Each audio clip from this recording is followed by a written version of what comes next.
Last two movies for this evening now. We've got The Dish and the Spoon and Sleepless Night Stories. Olly, I would like to ask you first about the movie The Dish and the Spoon, how you became involved with it.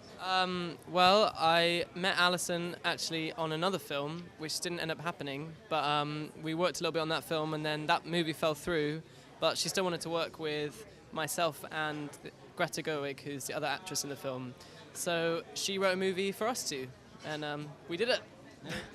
There's a lot of improvisation between your character and the main character, of course, as well. How did you find that as an actor? Well, it was kind of easy because Greta is kind of so accomplished at improvising and kind of doing her thing, and I was just kind of watching her and kind of reacting to her, really. So I didn't feel like I needed to struggle to come up with anything. It's just kind of there. How would you describe your character in the movie? He's kind of like a lost boy. Doesn't have a name. You don't know where he comes from. I think he's quite innocent and very childlike. I would describe him as childlike. Yeah. So with the main character, there's obviously sexual boundaries that don't necessarily cross, isn't there? Yeah, they never have sex. Yeah. Basically. The flirting and maybe everything else is still there. Yeah.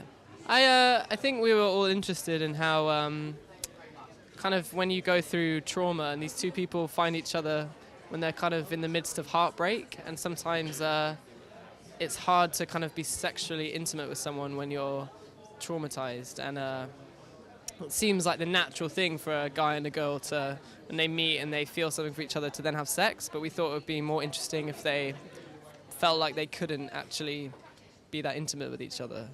Is it what kind of a movie is it? Is it a love story, maybe? I think it is. I think it's romance. It's kind of a sad romance, and I think it's a character study as well. It's just these two people who are kind of in pain, and you know, if you like watching kind of characters, then I think it's kind of a good movie for that.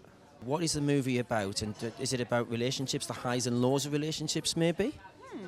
Well, the movie is really about, well, you know the story. Should I tell you the story? Yeah. It's about this married woman who's just found out her husband's had an affair, and she goes off the deep end and goes to hunt the other woman down. And while doing so, ends up rescuing a stranded British teenager. So, but what I was really interested in exploring is the phases that one goes through after discovering a betrayal. Because I think it's sort of territory that hasn't been explored that deeply in movies. Like people tend to explore the affair itself, you know, because that's kind of the sexy part, is like people having an affair. But I was interested in the aftermath and all the stages of like anger and grief, and also I knew that Greta Gerwig could be really funny and also poignant playing a woman in that situation, because you just go through, well, you say highs and lows, you kind of go through anger and grief and self-loathing, but I knew that Greta could make those things funny too.